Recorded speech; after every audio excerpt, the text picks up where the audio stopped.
Selamat datang sekali.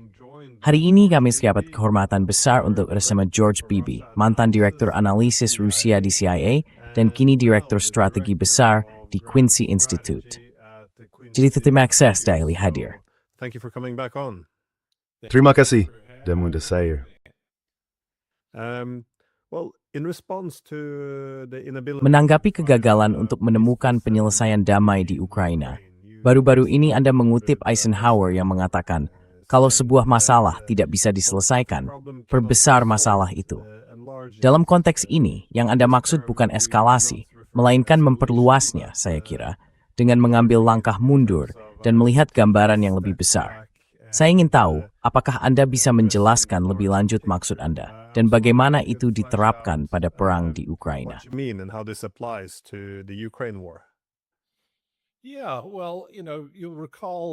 Ya, Anda tentu ingat beberapa minggu lalu Menteri Luar Negeri Marco Rubio saat berbicara kepada pers mengatakan bahwa proses perdamaian, upaya mediasi Amerika Serikat antara Rusia dan Ukraina benar-benar telah mandek dan kita membutuhkan beberapa gagasan baru.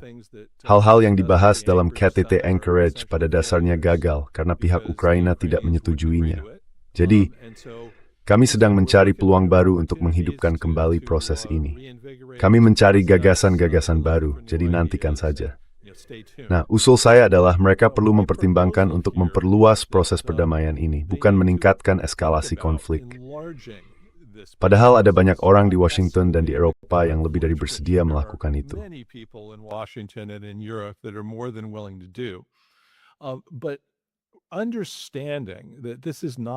Namun, kita harus memahami bahwa ini bukan sekadar konflik bilateral antara Rusia dan Ukraina, soal wilayah dan hal-hal lain yang menjadi urusan bilateral kedua negara itu. Menurut saya, ini terutama adalah konflik geopolitik yang lebih luas antara Rusia dan Barat, yang sebenarnya sudah berlangsung sejak hari-hari paling awal setelah runtuhnya tembok Berlin. Konflik ini menyangkut seperti apa parameter keamanan Eropa nantinya. Apa fondasi keamanan Eropa, dan khususnya, seberapa besar di Eropa. Menerjari itu besmart toaster dan itu sangat mendasar.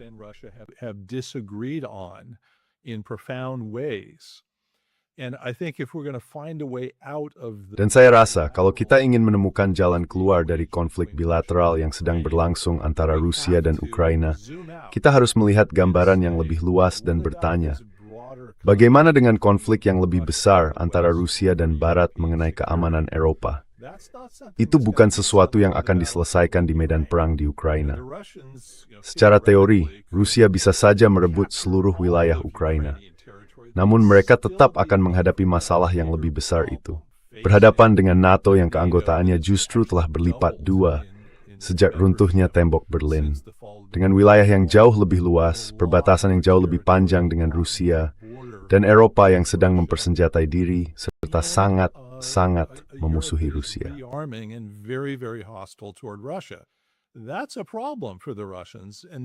Itu masalah bagi Rusia, dan mereka tidak bisa menyelesaikannya hanya dengan mengalahkan tentara Ukraina.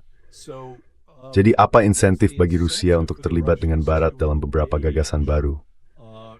Menurut saya, insentifnya adalah, mari bicara dengan Rusia tentang keamanan Eropa. Mereka sudah meminta kita melakukan ini selama puluhan tahun, 30 tahun, dan kita cukup enggan melakukannya. Mereka bahkan mengajukan rancangan perjanjian dan berkata, mari bicara. Dan kita berdiskusi. Jadi kembali itu ingin menghidupkan kembali proses ini. Saya pikir asiknya mengatakan tua Rusia, ini isu yang harus kita bicarakan. Mari mulai melakukannya. Dan said, Wilayah standar Rusia terjadi pada konflik bilateral dengan konteks yang berbau, dan membuat berbarisif mobil.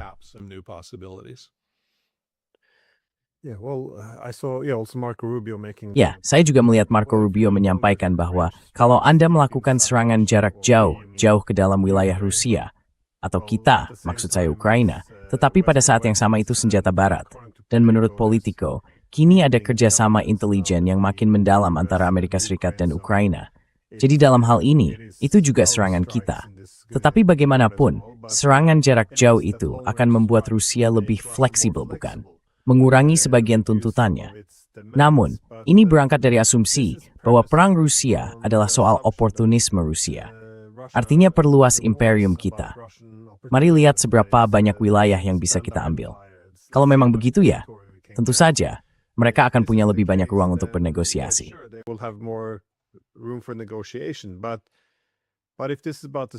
Tetapi jika ini menyangkut arsitektur keamanan Eropa, dan Rusia benar-benar melihatnya sebagai ancaman eksistensial, tidak banyak lagi yang bisa diberikan. Maksudnya, serangan jarak jauh tidak akan mengubah perhitungan Rusia. Mereka mungkin bersedia bersiap untuk mengorbankan lebih banyak, tetapi pada akhirnya, mereka harus mencapai tujuan perang mereka. Namun inilah yang aneh bagi saya. Kita tidak pernah benar-benar membahas apa itu perdamaian. Dan kalau kita membahas perdamaian, itu hanya soal apa yang Ukraina inginkan. Maksudnya, mereka membutuhkan pencegahan, mereka membutuhkan jaminan keamanan, semua itu masuk akal. Saya maksud, mereka juga menghadapi ancaman eksistensial. Jadi saya memahami mengapa menjadi bagian dari pembicaraan.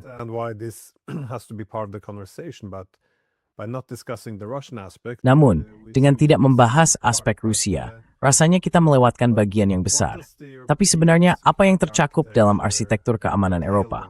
Maksud saya, sekali lagi, inilah isu utama yang harus diselesaikan. Ini kekhawatiran utama bagi Rusia. Dan bisa ditambahkan, ini bencana bagi semua pihak. Eropa yang terpecah dan berada dalam perang adalah hal yang mengerikan bagi Eropa. Itu juga tidak baik bagi keamanan Rusia, bahkan bagi Amerika. Maksud saya, mereka melihat ini akan mendorong Rusia semakin dekat ke Tiongkok. Lalu, tentu saja ada risiko perang nuklir. Ada begitu banyak lapisan alasan mengapa ini adalah gagasan yang mengerikan. Tapi apa yang harus dilakukan terhadap arsitektur keamanan Eropa? Menurut Anda, apa solusinya di sini?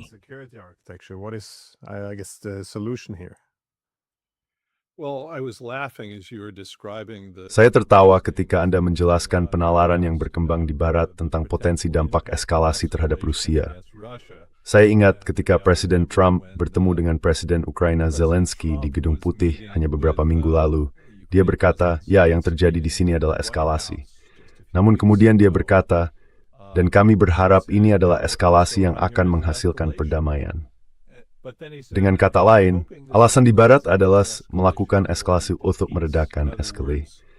Menurut itu persis mengikuti logika yang baru saja Anda paparkan di sini, bahwa ini sebagai besar konflik bilateral.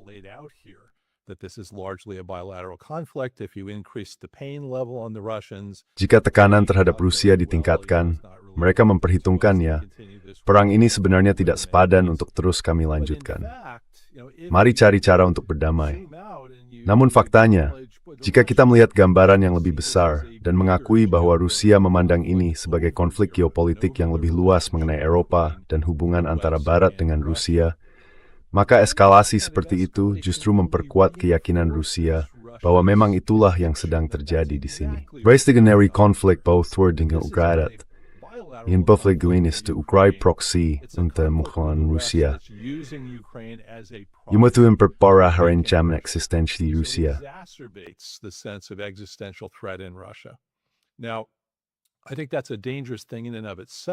Sekarang, saya pikir itu sendiri adalah hal yang berbahaya. Tetapi jika Anda ingin memutus siklus eskalasi dan eskalasi balasan yang semakin lanjut, yang memang sedang terjadi, Rusia telah menanggapi serangan drone jarak jauh Ukraina ini dengan meningkatkan kampanye udara strategis mereka sendiri terhadap Ukraina, lalu menutup pelabuhan Odessa. Seperti yang telah diakui oleh beberapa tamu Anda, itu menghancurkan masa depan Ukraina.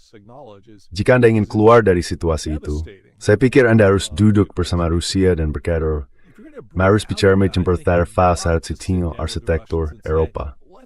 Itu ide kepentingan berikutnya. What's in our mutual interest? Now, what the Russians have argued for many years. Yang telah dikemukakan Rusia selama bertahun-tahun adalah bahwa ada sebuah prinsip yang pertama kali kita bahas dalam perundingan Helsinki, jauh pada masa Perang Dingin. Prinsip itu kemudian dikodifikasikan dalam Akta Final Helsinki. Lalu, prinsip itu ditegaskan kembali secara eksplisit dalam Piagam Paris untuk Eropa Baru pada awal tahun 1990-an. Prinsip itu adalah ketakterpisahan keamanan. Dan sebenarnya konsepnya sederhana. Pada dasarnya, konsep ini mengikuti keamanan dalam hubungan internasional. Sebuah spek dalam suatu hubungan tertentu dapat memajukan kepentingan keamanannya sendiri dengan cara yang mengancam keamanan pihak lainnya. In a way that threatens the security of another side. So to minimize the potential for Jadi, untuk meminimalkan kemungkinan dilema keamanan semacam itu memicu spiral eskalasi, Anda harus mengakui bahwa pihak lain juga punya kekhawatiran keamanan yang harus Anda pertimbangkan ketika berupaya meningkatkan keamanan Anda sendiri. Kita tidak bisa aman di Barat jika Rusia pada dasarnya merasa tidak aman, dan begitu juga sebaliknya. Nah, yang menarik dari permohonan Rusia untuk membicarakan prinsip ini dan mencari cara menerapkannya adalah kita tidak bersedia melakukan itu.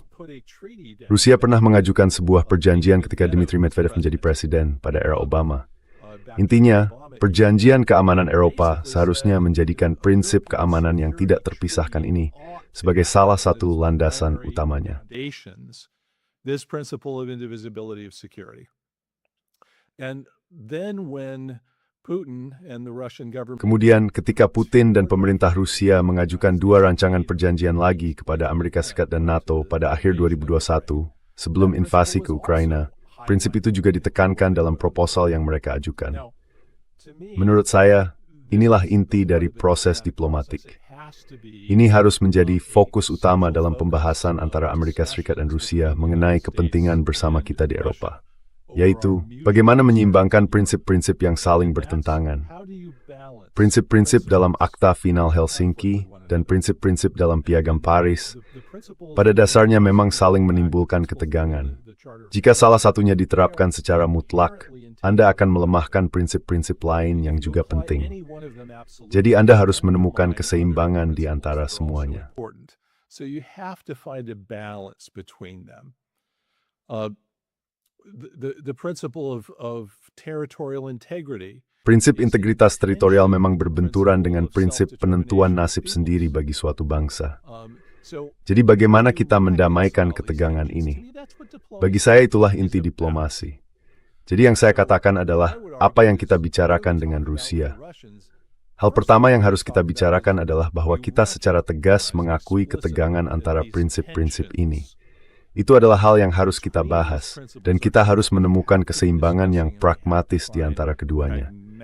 Nah, pendekatan ini sangat berbeda dari pendekatan yang diambil Amerika Serikat. Pada dasarnya yang kami katakan adalah prinsip integritas teritorial itu benar-benar suci, tidak boleh dilanggar dengan cara apapun. Hampir mutlak. Prinsip bahwa negara-negara berhak memilih aliansi militer mereka sendiri juga mutlak. Itu tidak boleh dilanggar dengan cara apapun. Dan Rusia berargumen, Anda tahu, hey, tunggu dulu. And the Russians have been arguing, hey, wait a minute. We also have to balance those principles. Kita juga harus menyeimbangkan prinsip-prinsip itu dengan persoalan tentang keamanan yang tak terpisahkan. Dan sekadar mengakui hal itu, lalu mengatakan kepada Rusia bahwa kita harus membicarakan bagaimana mendamaikan ketegangan-ketegangan ini, menurut saya, akan menjadi perubahan besar dalam cara Amerika Serikat mendekati persoalan ini. Dan itu sendiri mungkin sangat membantu untuk beralih dari apa yang disebut Churchill sebagai war, yaitu perang, menuju jauh-jauh. Anda tahu, berbicara. Itu tentu akan jauh lebih baik bagi semua pihak yang terlibat, menurut saya. Nah, hal lain yang saya pikirkan, ketika kita mulai membahas secara spesifik seperti apa Eropa seharusnya, kita harus mengakui bahwa keamanan Eropa tidak bisa berpusat pada NATO. NATO tidak bisa menjadi organisasi keamanan pan-Eropa, dan ada alasan yang sangat mendasar untuk itu.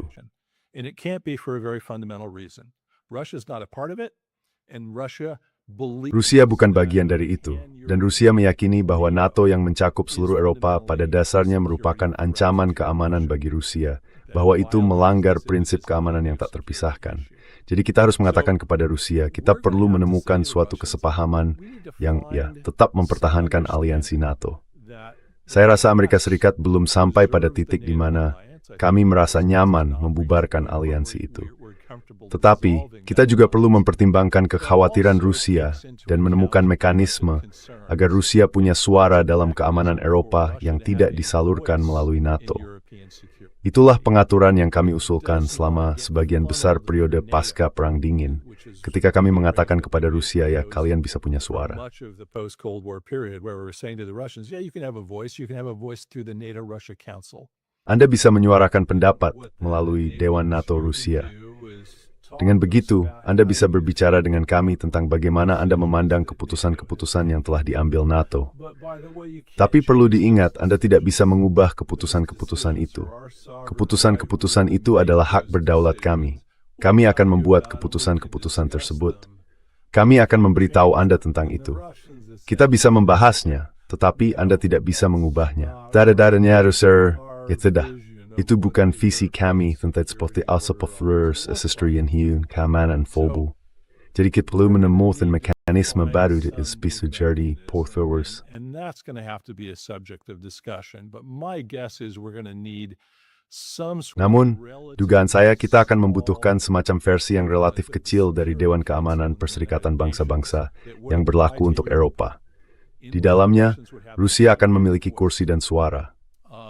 Itu akan menjadi mekanisme yang memungkinkan pembahasan berkelanjutan tentang bagaimana menyeimbangkan prinsip-prinsip ini secara praktis. Dan saya pikir ini adalah isu yang seharusnya mulai kita bicarakan dengan Rusia sekarang. Ini akan menjadi pembahasan yang panjang. Hal-hal seperti ini tidak bisa diselesaikan dengan cepat. Ini akan memakan waktu bertahun-tahun. Namun, memulai pembahasan itu dan, pada dasarnya, merumuskan beberapa prinsip yang menurut Anda seharusnya mengatur pembahasan-pembahasan ini, saya rasa akan sangat membantu mengubah konteks tempat perang Ukraina sekarang berlangsung.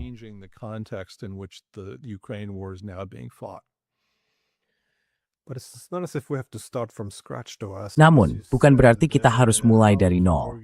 Seperti yang Anda katakan, bagaimana mengatur hubungan antara Timur dan Barat. Struktur dasarnya sudah diletakkan dalam Kesepakatan Helsinki pada tahun 1975. Dan memang, ini ya tahu, menjadi dasar bagi visi Gorbachev tentang rumah bersama Eropa. Seperti yang juga Anda katakan, Kesepakatan Helsinki menjadi dasar bagi Piagam Paris untuk Eropa baru pada tahun 1990. Inilah cara untuk memiliki Eropa bersama.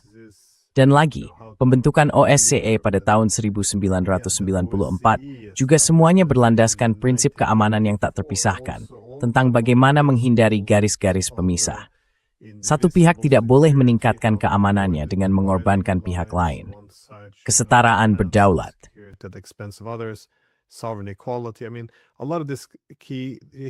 Maksud saya, banyak isu penting ini sudah dibahas selama beberapa dekade. Lalu menurut William Perry, pada tahun 1990-an ia sempat mempertimbangkan untuk mundur karena menentang perluasan NATO. Namun, ia menekankan bahwa orang-orang lain di pemerintahan menyadari ini adalah sebuah kesalahan. Bukan kesalahan, tetapi bahwa langkah itu akan mengasingkan Rusia dan dipandang sebagai ancaman. Namun karena Rusia lemah, seolah-olah itu tidak terlalu penting. Kita tidak lagi berurusan dengan kekuatan besar atau mengelola persaingan antar kekuatan besar. Mereka bukan kekuatan besar. Mereka dipandang sebagai kekuatan kelas 3 yang sedang merosot. Jadi itu tidak lagi penting. Tetapi, seperti yang dikemukakan Perry, juga George Kennan, suatu hari Rusia akan membangun kembali kekuatannya, dan mereka tidak lemah lagi.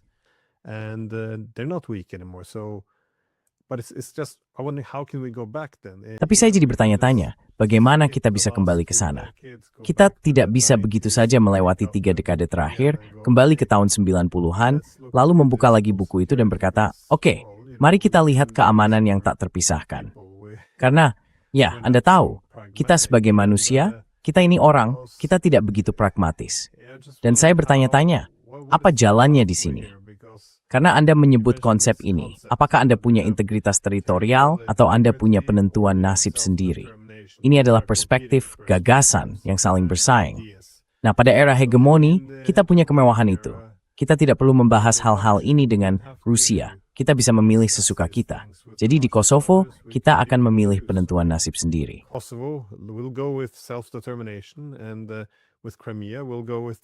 Dan untuk Crimea, kita akan berpegang pada integritas teritorial. Jadi Anda tahu, kita bisa memilih-milih. Tetapi yang Anda bicarakan pada dasarnya adalah menemukan kembali diplomasi. Namun itu juga bertentangan dengan hegemoni liberal, karena gagasannya adalah, Anda tahu, liberalisme harus ditempatkan di atas isu-isu kedaulatan ini. Jadi misalnya promosi demokrasi oleh LSM-LSM kita tentu diperlukan. Dan tiba-tiba, Anda tahu, mempertanyakan semua isi etista dekade terakhir kita bicarakan untuk bangun, lalu kembali ke tahun 90-an. Itu akan sangat sulit. Jadi, di sisi kita punya sebuah formula. Tampaknya formula harus diperbaiki. It has to be updated, it seems. Well, yeah, I think that's true, but Ya, saya rasa itu benar. Tapi saya rasa kita tidak sedang kembali ke masa lalu. Yang kita lakukan adalah kembali pada prinsip-prinsip.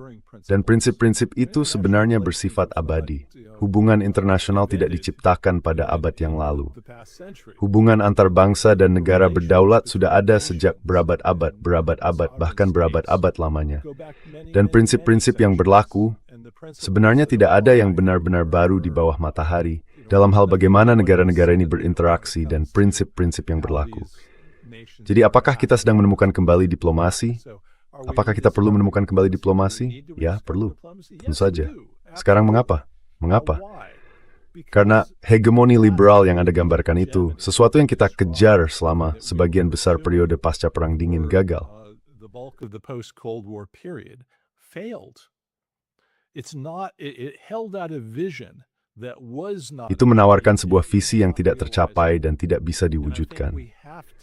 Dan saya pikir kita harus mengakui bahwa keamanan Eropa tidak mungkin berpusat pada NATO, dijalankan oleh Amerika Serikat dan sekutu-sekutunya, sementara Rusia berada di pihak lain, kurang lebih hanya menyetujui situasi ini secara pasif. Pertanyaan tentang apakah Rusia akan menyetujui dominasi NATO atas Eropa ini, secara sukarela atau terpaksa, sudah terjawab. Dan jawabannya adalah tidak, dengan sangat tegas. Rusia telah menunjukkan bahwa mereka akan berperang untuk mencegah hal ini. Mereka melakukannya pada tahun 2008 di Georgia.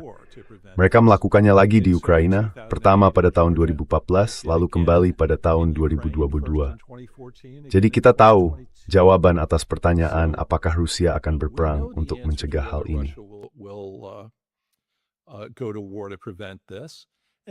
Dan saya harap berbinu, kepentingan at case view, dengan Shin sangat mendalam. Very profound ways.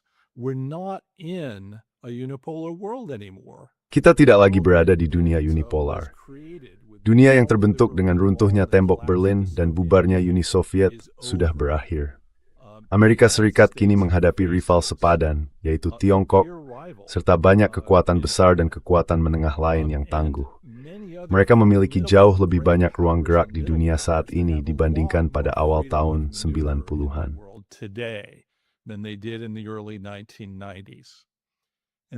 Jadi dua arti saya mereka akan porth mengtat tadi tiwas rang you oath.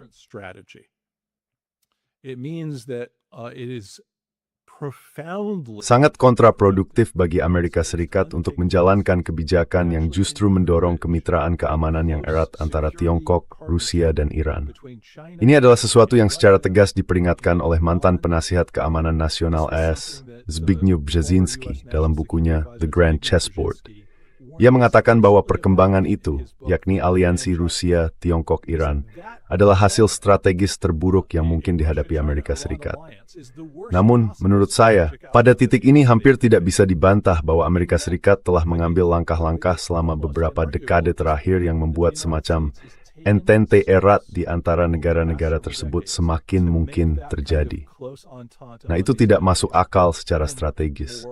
Saya rasa semua orang seharusnya memahami itu. Jadi pada gilirannya, itu berarti kita punya kepentingan.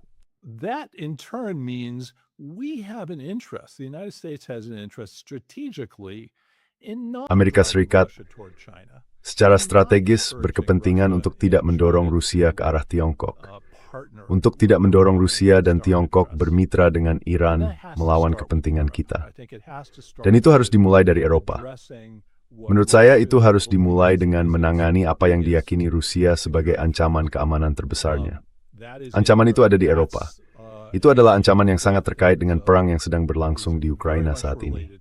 Dan saya pikir Amerika Serikat perlu menyadari bahwa secara strategis, bukan kepentingan kita untuk menjalankan kebijakan hegemoni liberal seperti yang kita jalankan pada periode pasca Perang Dingin. Kebijakan itu bukan saja gagal mencapai tujuannya, tetapi justru terbukti kontraproduktif terhadap kepentingan strategis yang dihadapi Amerika Serikat di dunia yang semakin multipolar.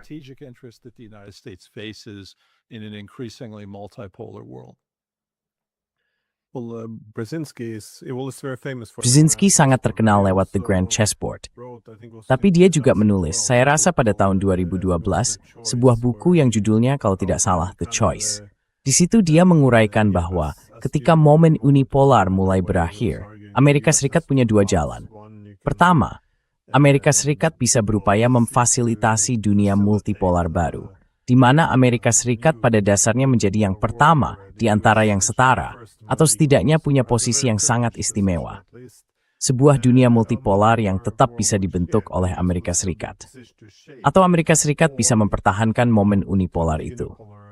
Tetapi kemudian kekuatan-kekuatan yang sedang bangkit kemungkinan akan menciptakan sistem multipolar yang berlawanan dengan Amerika Serikat. Jadi intinya, dia mengatakan bahwa kita seharusnya memilih jalan yang pertama. Tapi ya, argumen itu mungkin lebih jarang dirujuk. Keristek Mats Deraini, Restast words moment unipolar. reasons that they don't want to give up the unipolar moment. But yeah, no, I will withdraw my comment. Tapi saya akan menarik kembali komentar saya. Anda punya poin yang bagus, tidak perlu kembali ke masa lalu. Memang, banyak hal yang dilakukan pada tahun 75 di Helsinki berakar dari tahun 1648 di Westphalia. Jadi kita memang punya formulanya. Saya akan ambil yang itu. Tapi selain itu ya, ada baiknya kita mengambil jarak. Karena saya berpikir, Kherson itu milik negara mana? Ukraina atau Rusia? Seberapa besar wilayah penyangga Rusia seharusnya di Kharkiv dan Sumy? Maksud saya, jaminan keamanan untuk Ukraina, semuanya tampak seperti gagasan-gagasan kecil yang sangat zero-sum, padahal itu adalah gejala dari masalah yang lebih besar. Runtuhnya arsitektur keamanan pan-Eropa. Collapsing, pan-European security architecture. If you could fix that, essentially everyone would benefit. Kalau Anda bisa memperbaiki itu, pada dasarnya semua orang akan diuntungkan. Tapi apakah Anda melihat sesuatu yang serupa dengan Iran? Karena kalau kita mundur selangkah untuk melihatnya juga, jika masalahnya tidak bisa diselesaikan, perbesar masalahnya. Apa masalahnya dengan Iran? Karena ini agak mirip dengan Rusia. Kita tidak terlalu banyak membicarakan kekhawatiran keamanan mereka. Lagi-lagi kita cenderung mengabaikannya sebagai Anda tahu, kebiasaan Irmnal lagi hamil radikal. Tapi sebenarnya apa masalahnya di sini? Maksud saya, What is the problem here? I mean, Well, yes, obviously, Iran. Ya, tentu saja. Iran jelas punya kekhawatiran keamanan yang sangat serius. Amerika Serikat dan Israel benar-benar menyerang Iran, pada dasarnya melumpuhkan kepemimpinannya, dan cukup terang-terangan mengupayakan rezim baru di sana. Dari sudut pandang Iran, sulit membayangkan ancaman yang lebih eksistensial daripada itu. Sekarang apa solusinya?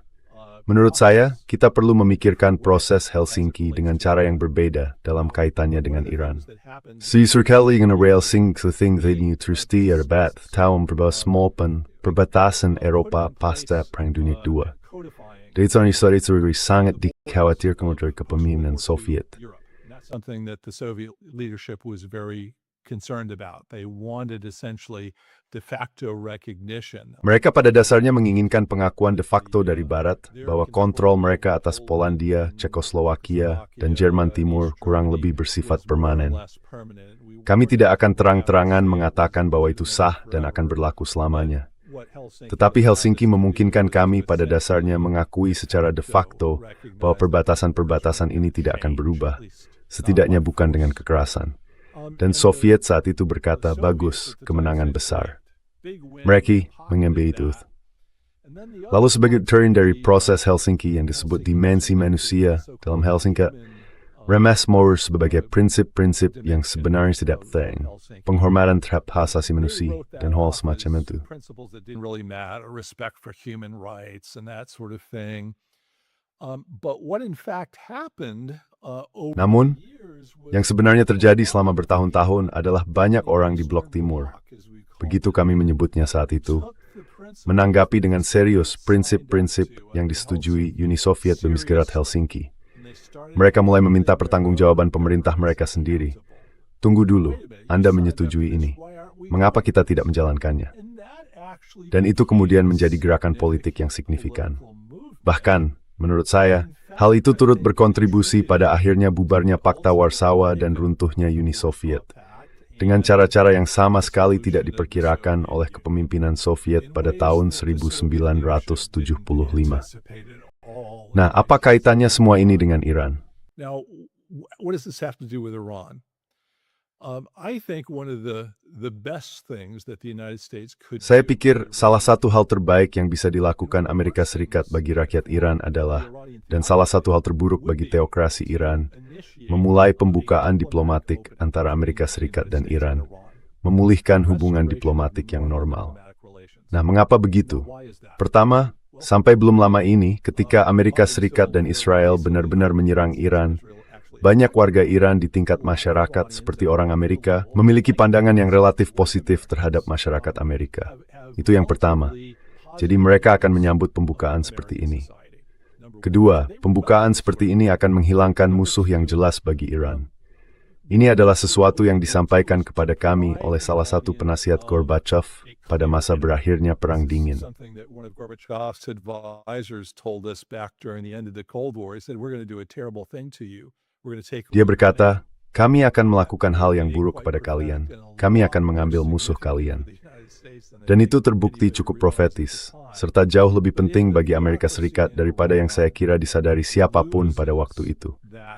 Namun, jika teokrasi di Iran kehilangan Amerika, sang setan besar itu sebagai musuh setelah hubungan diplomatik dipulihkan, mereka harus memerintah dengan cara yang berbeda.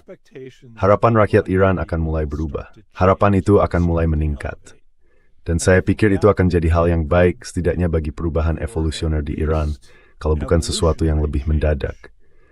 Sekarang, apakah ada orang di Washington yang memikirkan untuk melakukan sesuatu seperti itu, dan apa artinya? Saya tidak tahu jawabannya. Doing something like that and what that would mean, I don't know the answer to that. But I think lifting or easing. Namun saya pikir, mencabut atau melonggarkan sanksi ekonomi dan memulai proses pemulihan hubungan diplomatik yang normal antara Amerika Serikat dan Iran akan sangat menguntungkan bagi Amerika. Itu akan baik bagi kawasan, itu akan membantu kita memikirkan soal pembukaan Selat Hormuz dan mendapatkan jaminan bahwa Iran tidak akan mengembangkan senjata nuklir dalam konteks yang berbeda. Jadi ini cara berbeda untuk memperluas persoalan yang tadi kita bahas dalam konteks perang Rusia-Ukraina. Namun saya pikir, mungkin ini akan membuka sejumlah kemungkinan untuk menyelesaikan beberapa isu yang sangat sulit antara Amerika Serikat dan Iran, dan benar-benar mengubah arah strategis Timur Tengah yang lebih luas ke arah yang, menurut saya, positif. Of the broader Middle East in, I think, positive ways. But at the end of the Cold War, though, Tetapi pada akhir Perang Dingin, sebagai pertanyaan terakhir, Gorbachev memang memperingatkan rekan-rekannya dari Amerika tentang semua konsekuensi dari apa yang ingin mereka lakukan. Maksudnya, jika perdamaian terjadi, jika kita berhasil, akan ada banyak pergeseran. Kedua pihak akan kehilangan banyak kekuasaan, karena kekuatan Soviet dan Amerika, sebagian besar, didasarkan pada peran mereka memimpin konfrontasi antar blok ini. Jadi, jika politik blok berakhir, yang baik Soviet maupun Amerika kini banyak kekuismin. both the Soviets and the Americans would lose a lot of power. And again, as Gorbachev said, if peace breaks out, Dan sekali lagi, seperti yang dikatakan Gorbachev, jika perdamaian benar-benar tercipta, banyak kelompok garis keras di dua pihak akan menolak, karena Anda tahu orang suka kekuasaan. Itu sangat masuk akal. Tapi, apakah ini akan menjadi masalah di Timur Tengah? Karena jika, katakanlah, ada arsitektur keamanan baru, mari libatkan Iran dari dalam. Keamanan bersama mereka, bukan keamanan untuk menghadapi mereka. Bukankah itu juga akan mengurangi sebagian besar pengaruh Amerika Serikat atas negara-negara Teluk? Dan mengingat petrodolar, serta semua kepentingan ekonomi Amerika Serikat di kawasan itu, seberapa realistiskah untuk meninggalkan sistem aliansi tersebut? how feasible is it to walk away from the alliance system? Well, I think the alliance system is going to walk away from us. The way Saya rasa sistem aliansi itu akan menjauh dari kita jika arah perkembangannya memang seperti sekarang. proven home. Salah satu hal yang ditegaskan oleh konflik ini adalah bahwa pangkalan militer Amerika Serikat di kawasan itu cukup rentan terhadap serangan, dan pangkalan-pangkalan itu tidak membawa keamanan bagi para mitra regional kita. Justru pangkalan itu membawa ketidakamanan. Kehadiran pangkalan militer AS di sana telah menjadikan Uni Emirat Arab, Arab Saudi, Kuwait, dan Bahrain sebagai sasaran. Jadi menurut saya itu harus berubah. Tidak ada keraguan bahwa itu harus berubah. Jadi gagasan bahwa kita tidak seharusnya menormalisasi hubungan dengan Iran karena itu akan merusak fondasi hubungan aliansi kita di kawasan. Reaksi saya ya, fondasi itu sudah jauh lebih mirip pasir daripada beton. Jadi kita seharusnya memikirkan semacam perubahan mendasar di sana.